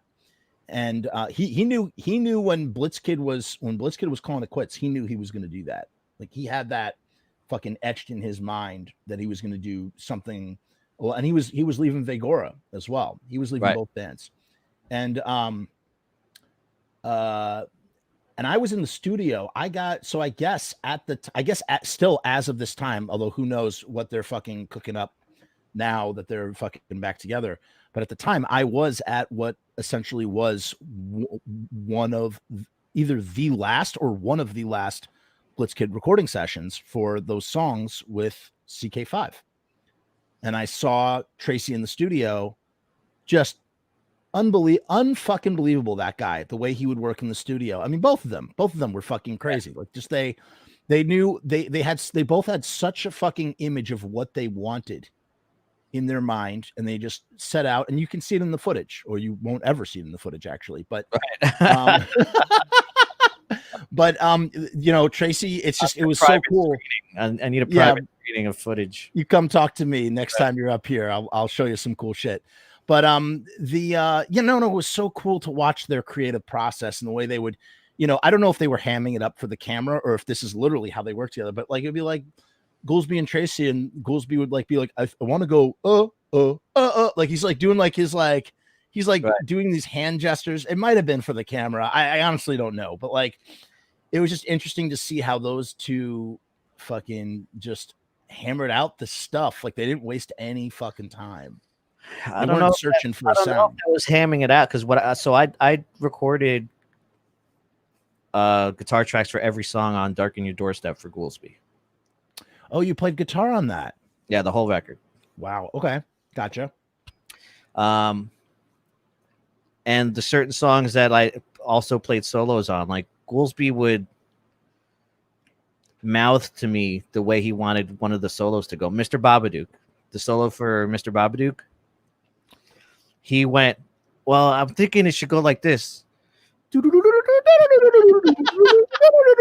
I'm like, all right. So that's where that run came from. Like, Goolsby, you know, I'm not super familiar with the song, but you know, that's how Glenn Danzig worked with John Christ on those first 4 Danzig albums. Right. You know, Glenn is not much of a guitarist, and not saying that Goolsby isn't. I'm just saying that like Glenn would communicate to John Christ, who was fucking, you know, John fucking Christ, and he would hum it out. He would hum it out on his fucking voice. And facts, Jeff.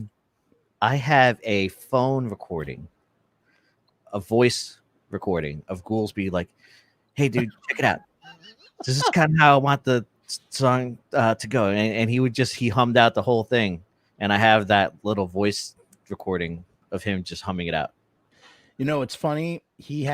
So when he was doing that Argyle Goolsby thing, he's like, can you do me a big favor? I need a solid. Can you distribute these videos? They were how to play the songs. And he played every fucking part on those songs. Right. And he sent the video. I forgot what I did. I think I compressed them or something. I did something in post for him just as a friendly favor. Nothing to do with anything else. Because, you know, it was the Goolsby school. It was the Goolsby school. And I mean, I don't know if he still used those videos much later on the fucking thing, but those were how to play videos, and he sent them to everybody who was going to be in that first iteration of his band before it was. I definitely got sent those videos of those first songs. You saw those videos? I saw those videos. Oh, so yeah, so you know what I'm talking about. Yeah. I didn't watch most of them. I'm like, I could just figure this out. I don't need to fucking watch this. Right. But he had those. But then Darken Your Doorstep, I recorded all those songs, so I just knew those songs. That's really cool though, to be able to like take what he says, you know, with his voice and figure out how that applies to a music scale, and then just fucking play it back. Like that's First, crazy. I was just like, "You're crazy." I'm like, like, it's pretty broad, like, like. So, but yeah, it worked out. Fucking, it's a, it's a good solo on the record. One thing those dudes knew how to do well, they knew what they clearly knew what they fucking wanted. Even though, I know a lot of people, I like those Anatomy, a Reanimator, whatever, the Anatomy, whatever, the greatest hits I things. got you. Yeah, I like them a lot, but they are, some of them, the production, like, it's like there's so many little fucking things going on. It almost like takes away from just like the meat and potatoes. I mean, that's what Goolsby likes to do, all like the bells and whistles. Just like that's a good insight to what's going on in that guy's head. Like, take away your wants and needs of a fan. Like, let's strip that away sometimes. This is what's going on in that guy's head. Yeah, pretty crazy. Yeah, like he hears all these little things, like a door slamming shut, like that sound thing, and like just all that stuff. Very theatrical. Yeah, very theatrical. And you know what's funny? Chris is the same. Nimvind is the same fucking way, but not. I wouldn't. It's not theatrical, but he has the same sort of. He does the same sort of shit, but he just doesn't. It's not about like you don't. I don't think you really ever hear. Well, I'm trying to think. Maybe on like the Midnight Croon or Into the Void, you hear some fucking weird out, like spacey, sort of like outside noises or whatever, but not like it's mostly like instrument based what he does, man, just like kind of, it is a very interesting sort of like approach to doing production, I think. It's just more than one way to record a fucking record, just go in there with the purpose of let's knock this out in 9 days, or you could go in there with the purpose like let's make fucking Use Your Illusions 1 and 2, right. Okay, now I remember the other thing. We were talking about Marco, and I heard you and Joe talking about how fucking nice his house is. Yeah, you didn't mention the fucking Nutella with the bacon. He had Nutella and he had bacon, and I made a bacon and Nutella sandwich. Right. And we walked around. He like lives by a zoo. There's a zoo right there. I have a bunch of pictures from in there. Yeah, we didn't go in the zoo because it was like the winter time, I think. But and he is literally, I mean, I'm glad that he came to stay with me. I like kind of got to know him a little bit, and he is, so apart from the time we were in Cologne, he's just like the coolest fucking guy ever. Yeah. Really fucking cool, really crazy backstory. And he just, I don't know, man, that dude fucking rocks. Yeah. And the other thing I remember you guys were talking about in fucking Russia. This is what I wanted to bring up.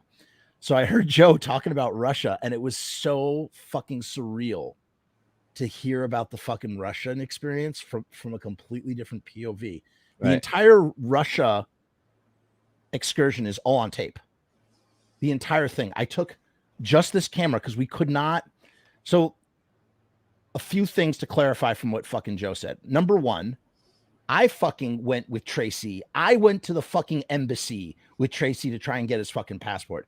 There's a recording of me somewhere. I called up pretending to be Tracy Bird, spoke to a fucking embassy.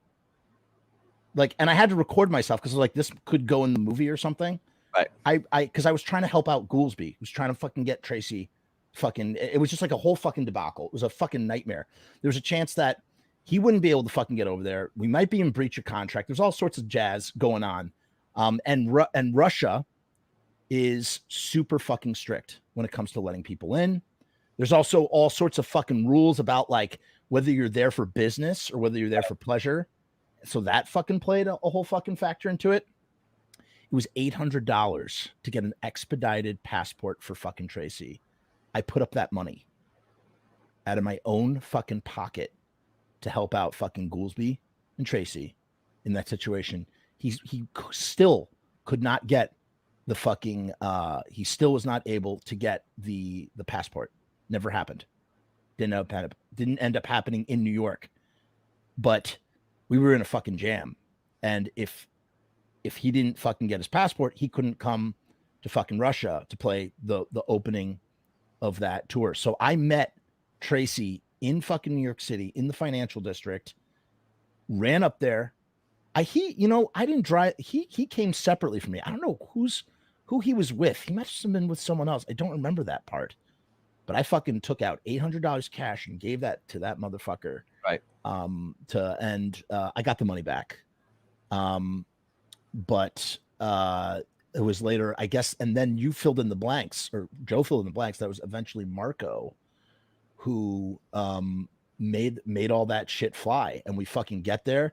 Everybody is scared to death of fucking crossing into Russia. Especially as you could imagine, certain individuals were fucking terrified. Right. Like, some of these guys are fucking don't like going on airplanes either. Yeah. They're super fucking neurotic when it comes to going on airplanes and don't want to go on them for a bunch of reasons that I won't get into. And so that was like a whole fucking thing, like, too, of like getting in there. The talk about morale. The morale was fucking tense. We get in there. And then Joe talked about all the fucking like people stylizing, like the kicks, the indents. It's funny. He literally fucking said it as I was thinking it. It was like Chuck Norris. There was a Bruce Lee. There's like giant feet, like decaled onto the side of these cars. We drove in a giant minivan. It took us forever to get to the fucking hotel. And what Joe didn't mention is Moscow is fucking huge. It's a mega city. I've been to Cairo in Egypt. Cairo is a mega city. There's 25 million people living in Cairo. I don't know how many people are living in fucking Moscow. There's a fucking ton. It took us 45 fucking minutes to get from the airport to like somewhere in the middle of this sprawling metropolis. Yeah. That is fucking Moscow. We indeed could not leave the hotel. I remember eating spaghetti and like chicken at the venue. It was like, we did eat at McDonald's. They told us not to buy the vodka on the street because because bums were dying from drinking like street vodka. Yeah. We couldn't buy vodka on the street. We did indeed do the whole fucking Red Square thing. We were running up steps like Rocky. We were doing this whole Rocky IV thing because there was some statue of Nicholas II. Running up steps back and forth. That whole thing at the venue, the back, it's funny. I looked up that footage after Joe talked about it. The fucking behind the scenes Russia footage. And there I fucking am fucking filming Tracy. And I completely fucking forgot about this. Tracy and I had an inside joke where we like pretended to be like aging English rock stars talking about like like different tales of like fictional rock stars on the road. So that's what Tracy's doing. He's sitting there talking with an English accent going, and then he blah, blah, blah, blah, blah, blah. Because it was for some sketch we were filming sketches. A lot of that, what some people, they're all gone now. You can't see any of them. They're all private. But that we on the road, I had this idea to do Blitz Kid TV. So in addition to doing all the fucking that's right. I do remember this actually. Yeah. Yeah. In addition to doing all the fucking filming, we were shooting sketches on the fucking road and putting up tour updates on the fucking internet as we were fucking going along. I was editing in the back of that box truck. Right. And we did those were cool as fuck. Yeah, they were fun. Thanks, man. Yeah, they were fun. We did about 11 or 12 of them. And I'll never forget, we did one in Iowa. There's nothing to fucking do in Iowa. You go to a fucking hotel. So we're in a fucking Motel 6. Fucking Goolsby's asleep in one room. And the rest of us are in the other room, and we have nothing to do. So we filmed a sketch called Coffee Party, which was about an intervention for Joey, who was tricked. He's tricked into the intervention, getting a fake invitation for a coffee party. And it's literally, I think Tracy did an illustration of Coffee Party, and we had the most fun that 5 people can have without doing any drugs or alcohol or having strippers in the middle of fucking Iowa. Damn. Like good, clean, squeaky clean, sober fun. And we were fucking just laughing.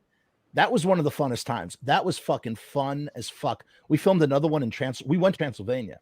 The actual fucking Transylvania. And we watched Return of the Living Dead on the way there on that little fucking in the fucking Dodge Sprinter, in the thing. And we couldn't go to the actual Dracula's castle. It was closed. So we just walked around and it felt very Transylvania-y. So that was good. And that's all on fucking tape too. All that stuff is on tape. And yeah, but fucking Russia too. Russia was crazy. In the backstage, fucking yes, there were a lot of fucking girls and they were very, very That's right. That's right. They told that story, yeah. Yeah, that was unbelievable. That was very fucking cool. I didn't know there was a reality TV show being filmed. But yeah, they played a long set and we just hung out backstage and there was like lots of, the thing that's different about the US versus Europe is the hospitality. Hospitality. So, oh my fucking God. You've not discussed this on any of your fucking Joe episodes. Yeah. There is I mean, you could speak to it better than me, but the hospitality in Europe is the only place is, Joe is right, Reggie's was the only place because they had a downstairs situation. Yeah. So yeah, it's a different level of just care. Forget accommodations. That's also on a different level, but just the level of care that they have. Like, are you okay? They genuinely want to know that you're having a good time, to have we take care of you. Yeah, like they care about the artists over there. Yep. Here it's just like, are you fucking done playing? Fuck out of here. What, you want a pizza? Get the fuck out of here. Fuck your pizza. Yeah. Like fucking meat and cheese platters. Yep. I'll tell you, between you and I, that's the first thing I fucking hit up, dude. Like, I get to the venue, I'll like carry one thing in, stop at the cheese platter, throw a couple things on my mouth, go back outside, grab another thing. Yeah. Like some fucking grapes in my mouth. All right. Beautiful workflow you got there. Yeah. That's a beautiful workflow. It was crazy. A big deal too. I used to have stage snacks all the time. Oh yeah. Just like in between songs, just nosh on something. Yeah, they were all there. They had little bags of potato chips up on stage, just throw them in my mouth. Yeah, dude. That's like, well, that we didn't have that kind of hospitality. It sounds like I'm sure the Graves situation was a lot cushier, especially in the later. Listen, they asked for a writer. I made the writer. I got everything I wanted from the writer. See, I'm not sure. I don't know what I'm sure Blitzkid must have had a writer, but I just feel like they just didn't ask for enough. That's probably what it is. If you don't ask for something, you're not going to get it. You have to have an imagination. If you don't have imagination, like, what would be awesome if we had it at every show? Right. Right. Hummus and fucking pretzels. All right, let's write that down. Like, but I'm not gonna lie. I was eating. There was so much food to eat in Europe that I was getting fucking 20 euros every day. Yeah. I don't fucking drink. I don't fucking smoke. I don't do any fucking drugs. I didn't have anything to spend the money on. Right. My needs. I was eating at gas stations. I'd eat lunch and then I'd eat dinner. I wasn't even really eating breakfast, I don't think. Yeah. So I just like my per diem just started to fucking like pile up because I didn't even notice it either. I was like, whoa, this is crazy. Like I'm thinking oh, I got to spend it on something. I'm like, I have nothing to spend it on. I just don't want, we were so taken care of that I do some of those things. I like to have a good time and party and drink, and right. We're so taken care of. Bar tab, yeah. I still fucking had on my per diem fucking. Yeah. Oh, really? Because everybody wants to buy you shots or something because you're in the band. Yeah, that's cool. Plus, cool. There's a bottle of in the writer. I had a bottle of either scotch or whiskey, right? And if especially if I was in the UK, then something local. So like I always had a bottle of whiskey waiting for me in the green room. Like, yeah, it was awesome. That's fucking thinking with your noggin, because it's just like, what am I going to spend all my money on? All right, I want a bottle of booze. I want some fucking snacks. I want this. I want that. And just make sure that and what I did like too, I thought was kind of cool. Like, I don't know if it was cool, actually. It was kind of annoying. The idea of the buyout, I thought was a very interesting idea that I took with me when I started making movies. Like the idea that we don't have time to feed you. Here's a buyout. The US does that all the time. Yes. That's mostly we got that in the US. But in Europe, they cook you a nice meal. Like, it's awesome, dude. Oh yeah, they did a lot of cooking, dude. There was a lot of cooking. Yeah, we stopped off. They care about you. They do. You're reminding me of when we were also in Romania, and I'm going to say this as diplomatically as possible. There was pressure to get good footage. Right. So I fucking did you point your camera up and follow the wires, the electric mess of wires that they on the fucking poles? Oh my, yeah, no, you know what I was filming? I was filming the teeny tiny fucking Burger King sandwiches. They like hand me, I'm like, is this made for ants? What is this? What is this nonsense? Yeah. You know, I'm like, eat it. I'm like so hungry. No, I walked into a fucking gas station. This is on tape too. I haven't watched the tape in 8 years. We walk into a gas station. We're in Romania. There's a Romanian biker gang. And I'm just fucking like filming everything. Right. And you know where my fault is? My fault is I should have used my judgment. But in feeling the pressure of wanting to get interesting stuff, I'm like filming this whole place, but I'm also filming the biker gang. Right. And we leave the fucking place. And fucking, I hear from all the other guys, they're like, bro, that biker gang was getting ready to beat the fucking shit out of you. And my fucking face like drained of color because I had no idea of the fucking mortal danger that I was in fucking, you know, filming. Because the thing is, like, you know, you just think you just can't fucking go around pointing a fucking camera at people, at anything. Yeah. You know, you got to be fucking super. Like I told you what happened at the end of the thing. I wasn't even doing anything. I was just holding the camera like this, and some fucking skinheads. I never finished that story. The skinheads approached me. They're fucking. We were with Barb. We were with fucking Marco, and it was the guys. Everybody's sort of spread out. And basically, I'm being told that this skinhead like wants to destroy my camera. That I shot him on the fucking thing, and I'm trying to explain in English, and the guy doesn't understand me. And I'm just going, yo, like, I was just and I really was. I was not trying to get interesting footage. I'm like, bro, I was just fucking trying to film, you know, the fucking scene. Right. And you know what's interesting about the white power movement out there? Much like why I'm so fucking, you know, here's the thing. I understand that, like, you don't give a fuck about the politics and, like, you know, whatever fucking Michael believes in, whoever he believes in, he's your friend. I get it. I don't judge you for that at all. I really don't. However, like, the thing that's scary about, like, this biker gang, this fucking white supremacy gang in Germany, the thing that's terrifying about the shit that Michael was doing, whether he was trying to be divisive, whether he was trying to be a troll, whether he's trying to be provocative, is the insidious threat of what this shit really means. The thing that makes it dangerous, it's like carbon monoxide smoke. It's not like a fire that's it's not like you're running away from fire that's going to burn your skin. That's where you go, oh, Nazis. Oh, real Nazis. It's the fucking carbon monoxide smoke that you're slowly breathing in the room that's slowly rendering you unconscious. That's what the Proud Boys are. And that's what these guys were. These guys were not in any regalia. Do you know how they fucking, like, they were like, oh, his shoelaces were this color.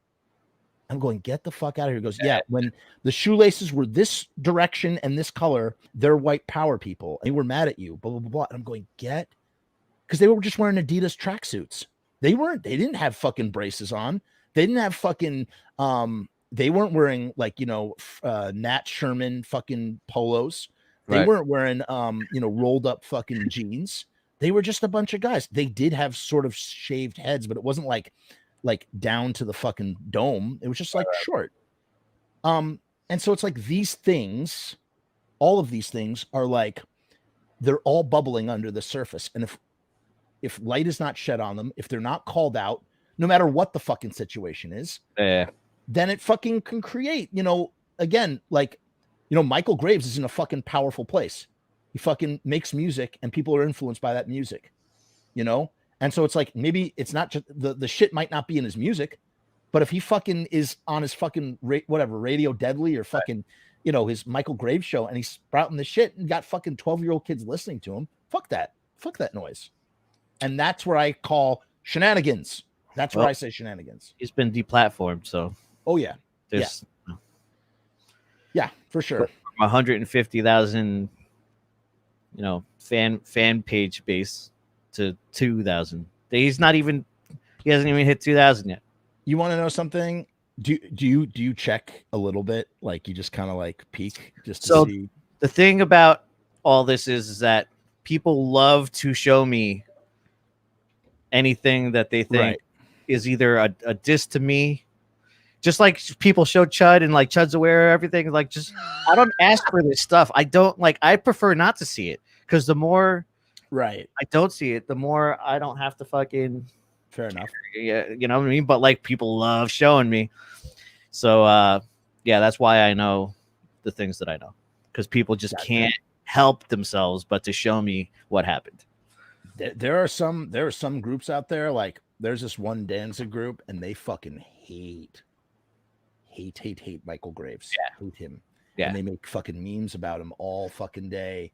And I even said that I once shot a video for Michael Graves many years ago and they kicked me out of their group because I had simply done that. It's just the zero tolerance on certain levels. I don't know. What are you gonna do? I don't know. Fucking, I should have had you following me around on these tours. Like, I don't know who was the delinquent on those tours, but like for the guy who was in charge of everything, I was the one fucking leading the charge to like, yo, we're doing stuff after the show. We're going to this bar. We're going to we're hanging out with these people. Like, let's go. Never like that. It was never like that on the Blitzkid tours, dude. Unfortunately, I am that guy. I want to immerse myself in the fucking. I want to make friends. I want those friends to take me to the cool place to go to. That would have been far more interesting. I mean, like, I'm constantly finding myself in like situations where like, all right, I have a pin of where the van is and I got to find it somehow. I got to find it from wherever I am and I'm hammered. So I hope I can find it. Like they'd be parked at some like truck stop and I'd be like hammered sitting with this pin. I'm like, I guess we're going to find it here. I would like, those electric scooters, we would fucking ride those around like a bike gang and fucking just, that sounds like fun. I'm not going to lie. That sounds like fun. It is interesting. And I would remember a whole lot more of things that happened if you were there. Right. It is, I do when I do see you guys or I see bands and they're going on their fucking jaunts and like a part of me is like, it's like you thirst for fucking adventure. Right. I had plenty of adventures on those two tours, but it's like I will say part of the problem, and I think probably the best person, honestly, was Joe. Joe was the guy who was as closest to what you were saying right now. Joe always wanted to be fucking filmed. Right. He always talked to the camera. He always wanted, and Stripes would try. Stripes would kind of do a little bit of that shit, but he just never. Stripes never did anything like interesting in the same way. I mean, he did a little. I mean, some stuff. Right. But Joe was all about this. He was always like, let's film another episode of Blitzkid TV. He was leading the charge on that too. He loved the idea and he wanted to run with it. And, it would have been fucking cool to have that sort of, I think it also would have probably been, maybe I wouldn't have been able to handle all the debauchery as right. much. I mean, maybe not a lot of debauchery on the Blitzkid. It was pretty tame, It was debauchery, but it was all right. Like all in good natured and a lot of fucking just good times. And my main thing is that, we're here. Let's just fucking enjoy every fucking moment of this shit. And we're talking to all the people here. We're hanging out with a good group of fucking friends that fucking came to the show. Let's fucking make a memorable night. And like every night we would just try to do that, whether it be running around Paris, France, fucking doing a photo shoot in front of the Eiffel Tower. Then we went to some bar that lights the bar on fire every time you buy around the shots. You would get tons of footage. There would just be tons of insane footage. And you know what? I've realized my biggest mistake on that tour was I took too much shit with me. As I said, I would only take, if I ever did something like that again, I'd take one fucking camera and I'd glue it to my hand and I would use nothing else. I wouldn't worry about filming the full sets like I did last time. I would just be about capturing moments, nothing more. Not even fucking interviewing people, just capturing fucking moments, just always being ready. Because there's no better feeling in the world than like when you talk about like lighting the bar on fire and someone's arm gets lit on fire and you get that fucking on tape, you know, or like even when things go incredibly wrong like that. We were in Norway once driving through a snowstorm and the fucking vehicle. Oh my God, I've never told this story. Go for it. Yeah, we got 6 minutes. Whatever. Fucking just go for it. We're driving to like we played a show in Oslo. We're driving really far away, all the way to the other side of fucking Norway. But we have to drive through this mountain, and it's really heavy snowstorm. It's a fucking 2-lane highway that's really thin, and the truck just stops going up. The wheels are spinning, but we're not moving. And we're in the middle of a fucking mountain. In fact, we start sliding back a little. And we're like, fuck, holy shit. So me and a couple of fellas go out to detach the trailer. Because it's such a thin road that we couldn't turn around with the trailer on. Well, I'm like, we can't continue going up this mountain. One quick interjection. Yeah. Pause 1 second. So you had a Sprinter and you had a trailer on the back of the Sprinter? On this tour, that was it was like a bandwagon type of situation. Gotcha. Go ahead. Continue. We had bunks inside of all that. You know what I mean? Oh, nice. Yeah, it was a nice fucking situation. So we have to take the trailer off because the driver needs to turn around so we could not have to go travel up this mountain in Norway. Jesus. We take the trailer off and we start dragging, like we're carrying the trailer down the mountain, and like I'm braking by lifting the trailer up and having it grind on the ground. Holy shit. On the pavement. And we did a quarter of a mile like this, just fucking slowly but surely. And like, yeah, until we found like some parking lot or like side pull off where we could like put it. But as we're fucking walking down the mountain, dude, over on the side, there's a frozen waterfall and people are climbing it. We're like, what the fuck? Where are we? I guess this is Norway. Hey, like fucking people are climbing this waterfall. We finally pull this thing off to the side. The driver's going in reverse down the mountain now and like trying not to lose fucking. It was awful. He ends up able to turn it around. We canceled the show that day. It was just no way it was going to happen. And must have been so like flustered too, just like. Yeah. So we start driving back to Oslo, but now the snowstorm's getting so thick that we're getting stuck again, even going down the other way. Oh my God. Bro, just fooling around. Actually, before that happened, we did get stuck, and some guy in a Volvo 4-wheel fucking whatever, he like ties a rope to our RV and fucking pulls us for like until we get over this like hump of a hill. Wow. And then the guy's like, you're welcome. See you guys. Have a safe trip. We get into another situation where we're going up again and we get stuck again. Same day? Dude, this is all in the same fucking 3-hour span. So what are you thinking? What's going through your head at this point when you're just kidding around? I start. All right. So there's the driver's cabin. And then immediately there's a wall in between the rest of the cabin. But right in back of there's other seats facing the opposite way. I start smashing, just throwing my body at the seats. Wait, is there a window? Is there like a window where you can see out? Yeah. There's like a little window area there. I start just throwing my body towards the driver's seat, just throwing my body. And the wheels went down a little and the truck started moving. Holy shit. So we were literally pushing the van from inside of the van. I got everyone. I'm like, everyone, we all need to throw ourselves to the front of the truck against these seats. And like, we got the whole band to do it. And we made it up the hill slowly. We just inched our way up the hill by throwing ourselves our driver, I'll never forget him. He's this Polish guy, Patrick. He was like, guys, this is working. You know, like we had this guy. It was just, this is so fucking sad. We had a season tour manager. His name was Chris Schaefer, and he never gets brought up ever. He was like a season, like you guys talk about your guy that was like a season pro. I forget his name, whatever that guy, Tito. This guy, he fucking toured with the Adolescents, like every punk band you could imagine. Right. He was an expat. He came from he's from California. He lived in Prague. He also had the first fucking Cartman tattoo. The very first Eric. He had it back when there was a fucking cassette tape of the first fucking like short, South Park short, before the show was even on, and he got a tattoo of Cartman. So he claimed they had the first fucking short. This is a good story to close out on, by the way. Right.